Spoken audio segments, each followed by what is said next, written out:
All right, for today we have 4.2 and 4.4, and I think you're gonna like these sections because they're a little smaller and there's not as much to them. So like coming off of photosynthesis and then on Monday starting into cellular respiration, this one's kind of nice.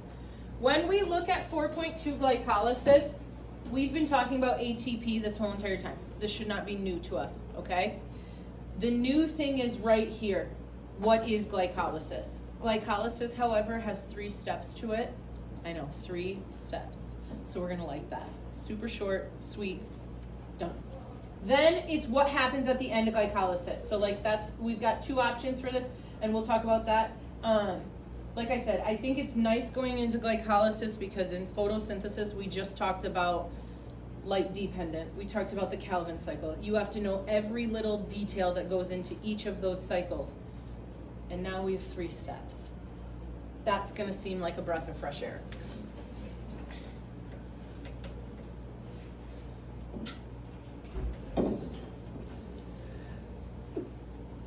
All right, ATP, our energy source. And again, we've talked about ATP. We know that ATP is the energy source. We know that it has 3 phosphates. We know that when we use the energy, okay, it becomes ADP, or 2 phosphates. So to go from 2 phosphates back up to 3 phosphates, we add a phosphate. And this cycle continues over and over and over again. The thing about this next part, we've talked about how photosynthesis has made ATP. We're going to talk about how glycolysis and fermentation make ATP, but ultimately, it's cellular respiration that makes ATP, okay? And that'll be a Monday thing. We've been calling it a second trimester thing, all right? Because this it's the reason your mitochondria is the powerhouse. It's because the mitochondria in cellular respiration produce 36 to 38 ATP. Today we're going to talk about fermentation. In reference, it produces 4. So like, we're going to start talking about that big powerhouse soon. Okay, I think you guys will all pass that part of the test. Cellular respiration, okay, is like the mirror image of photosynthesis. So when we look at cellular respiration, the goal of cellular respiration is to produce energy for your cells, okay? And it doesn't hurt that this is also how we breathe. So we take sugar from plants, we take oxygen, also from plants, but really from the atmosphere. And I apologize, I don't know why it's coming in as 2 squares instead of an arrow. And we produce carbon dioxide, water, and then there's that 36, 38 ATP. This is for every round of cellular respiration. Okay, this is our powerhouse. Now, cellular respiration has different steps. Today, our main focus is glycolysis. Okay, this is our focal point. Prep step, citric acid cycle, and oxidative phosphorylation, Monday. It's like, welcome to trimester 2, lecture notes, and a quiz. I know, it's like, it'll be good to be back. You know, you guys will have missed it. And you'll be so tired of like, get to know you activities that you'll be like, oh, but don't worry, Gen Bio has a quiz today. It'll make you feel better. Yeah.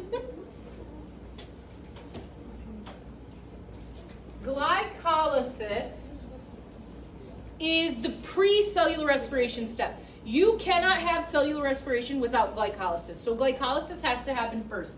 And ultimately, like if I summarize glycolysis, the goal is to break down glucose. Okay, like that's the ultimate goal of glycolysis. Now, glycolysis and fermentation, everything we're talking about today occurs in the cytoplasm. Okay, so we are in that semi-gelatinous substance in between the organelles. We made that chart in our notebooks, so that's where I'm going to kind of reference right now, that chart that you have in your notebooks. We started with the light dependent, then we went to the Calvin cycle. Now I want you to add glycolysis.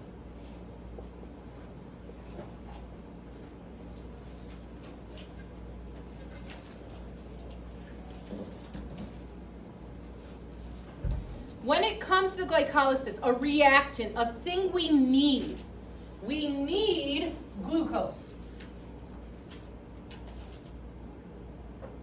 And if you're looking at your chart, that glucose came from right down here in the Calvin cycle. And now we need it up here. The unique thing about glycolysis is it uses both ATP and ADP. So usually we use one or the other, but not in this. We've got ATP, ADP, and a new one, NAD positive.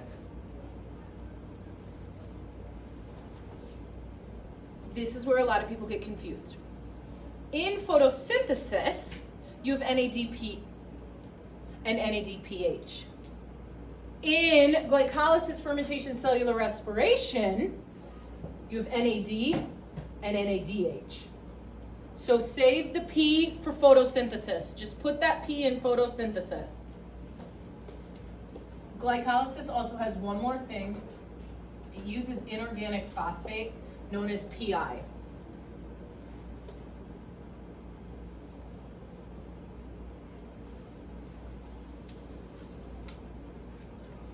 Its goal, the whole goal, like I said, we're breaking down sugar, but we're breaking it down into 2-pyruvate.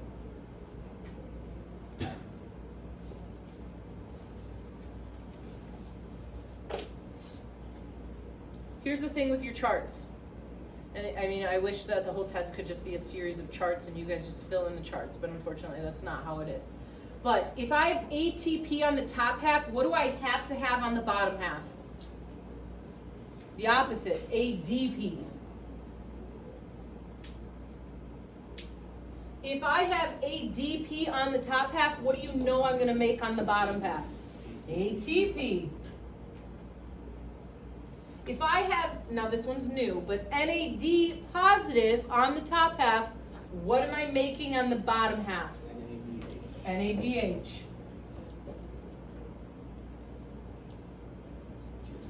So you can always check your top and your bottom, make sure the opposites are there, make sure their partners are there.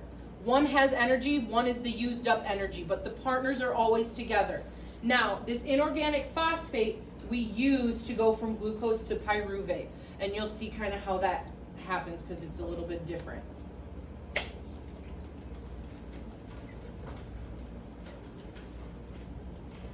In this picture, you can see our 6 carbon. Okay, so sugar has a 6 carbon ring, C6H12O6. Here's our 6 carbon. We can't use it in its whole form. So what we do is we add ATP. And essentially that ATP chops it up. And it becomes ADP. Okay? So like I kind of made my arrow much more choppy. Because it does. Essentially we take the 6 carbon and we have now chopped it up and we have 3 here and 3 here. These, in simple terms, are your 2 3-carbon molecules.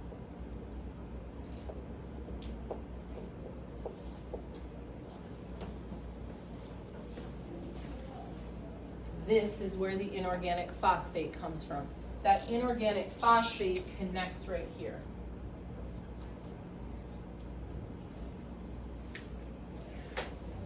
Okay, so if we look at our reactants, we've used glucose. We used ATP, we just used inorganic phosphate. We got 2 things left. So these 2 3-carbon molecules, and you can kind of see right here, we add NAD positive, and we add a hydrogen to that. We take ADP, and we add a phosphate to that. And all of that rearranging gives us 2 pyruvates.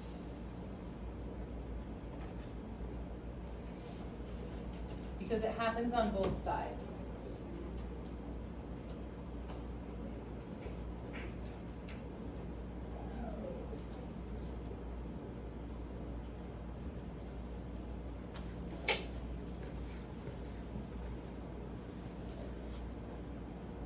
case you need it. But I guess it makes more sense with this picture behind it. But it's there for you.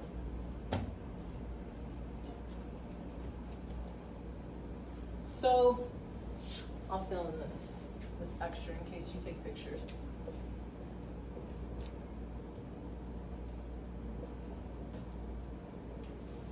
These pyruvate right here, okay, the thing that we just made,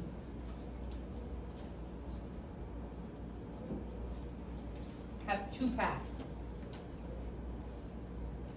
And I'm just going to put it up here.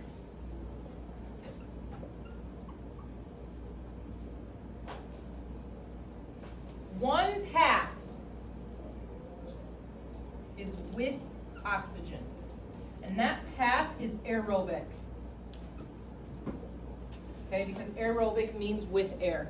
This is one path that the pyruvate can take. That path leads them to the mitochondria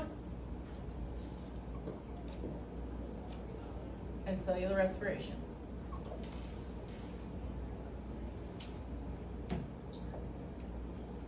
That's path number one. Okay, path number one, we have plenty of oxygen. That's the goal. The goal is cellular respiration. Remember, 36 to 38 ATP, we want that. However, if there's not enough oxygen, there is a path that is without O2, and that is anaerobic. Anaerobic means no air, so without air. Okay? You have to have an anaerobic option because at the end of the day, we still need energy. Okay? This is fermentation.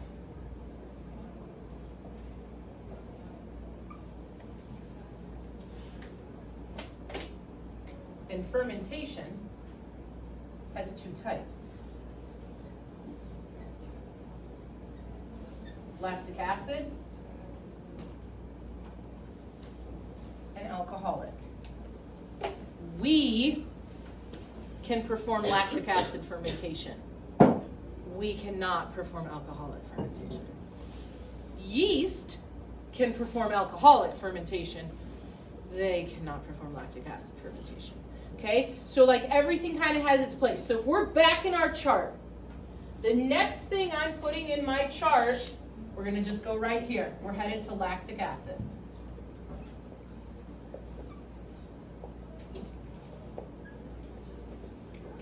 Okay? Lactic acid, take from the bottom and go kitty corner. Takes 2 pyruvate. And it takes our new form of energy, NADH.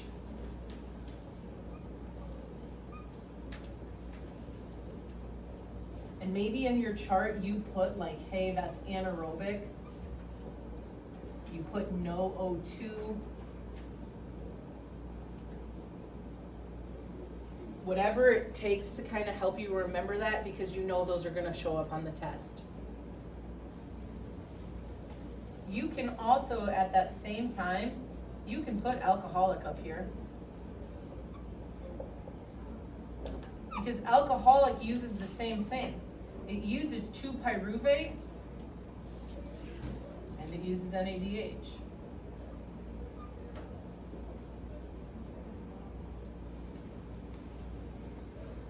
And again, that could go for all of them, like anaerobic.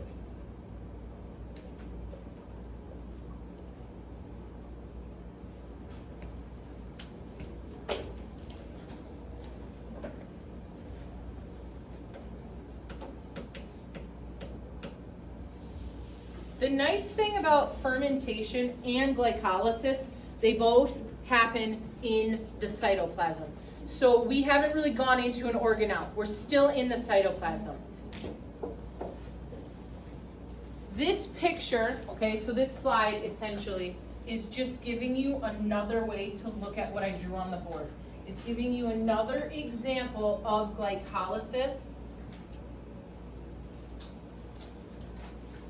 So it's going again from that glucose, 6 carbon, okay? That ATP is added, we used it up, so now it's ADP, 2 3 carbon molecules. inorganic phosphate. We take ADP, we add a phosphate, we take NAD positive, we add a hydrogen, and now we've rearranged those 2,3 carbon molecules to be pyruvate. In today's lecture, pyruvate is now traveling to fermentation. We're staying in that anaerobic path. Okay, so ultimately for fermentation, 4.4, you have to know what is the difference between anaerobic cellular respiration and fermentation. So really when I think of this top bullet, I think prokaryotic versus eukaryotic. You have to know the two differences. And then, what is the difference between alcohol and lactate fermentation? You will always hear me call lactate fermentation lactic acid fermentation.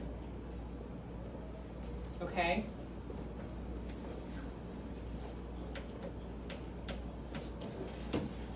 This is what we just went over. Again, it's just another visual to show you. We are headed the no O2 path. Without oxygen, anaerobic. Everything is anaerobic. We have to have fermentation because you still need energy. You can't not make ATP.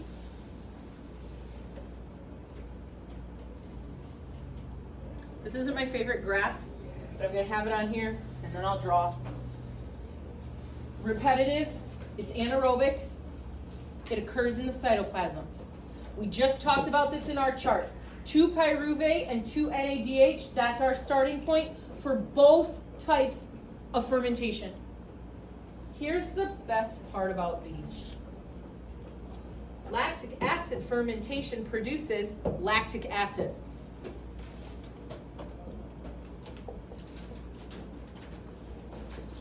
Even if you hit a wall on the test, it's right there. It's like right in its name. Lactic acid fermentation produces lactic acid.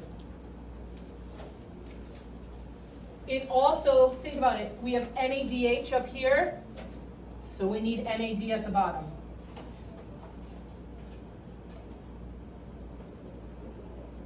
Alcoholic fermentation is another great one. It produces alcohol. So it produces ethanol. Okay, so ethanol is the type of alcohol it produces. Again, we had NADH on the top, so we have to have NAD positive on the bottom. The only thing that's different about alcoholic is it also produces carbon dioxide. Okay, so it also produces carbon dioxide. Here's another way to look at this. Glycolysis is this first part. So you've got glucose. It goes into the 2 pyruvate. Now, without oxygen, so we went on an anaerobic journey. We go from that 2 pyruvate, NADH loses its hydrogen to become NAD positive, and we have made lactic acid. Why do we do this?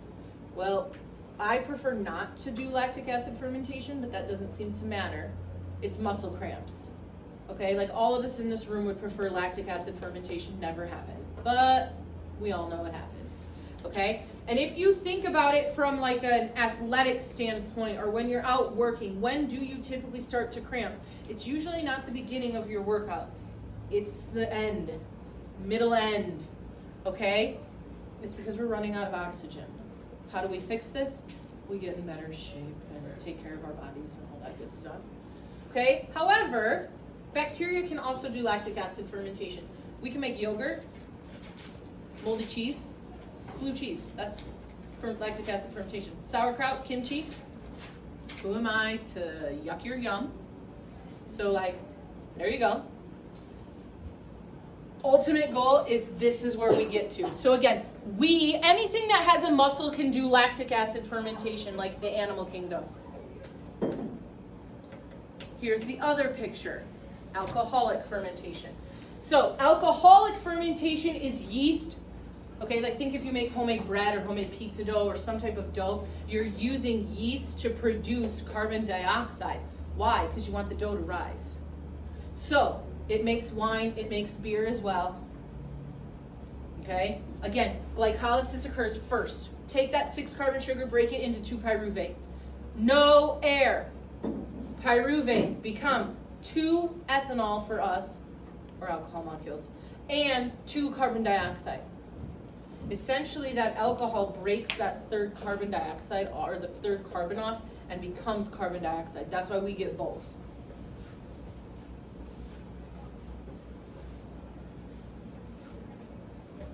For comparison, just so you have even a comparison chart, okay?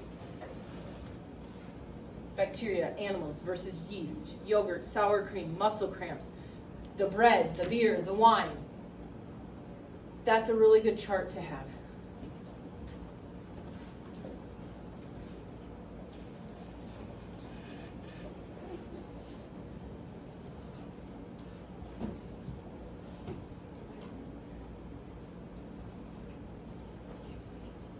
Okay, the very last note, very last thing. And this goes back to the very first bullet. The very first bullet said you need to know the difference between anaerobic cellular respiration and everything else. Anaerobic cellular respiration is seen in some prokaryotic organisms. Okay, so this is that battle of the eukaryotes versus the prokaryotes. This is some prokaryotic organisms, not all prokaryotic organisms. Here's the main thing you need to know with anaerobic cellular respiration. It produces nitrate and sulfate. Okay? Ultimately, the biggest difference with anaerobic cellular respiration, the products. Okay? On Monday, when we talk about the products of cellular respiration, it's what you're producing right now. All of you in this classroom are producing carbon dioxide. You're producing water vapors. And even though it doesn't feel like it at 6th period, energy also.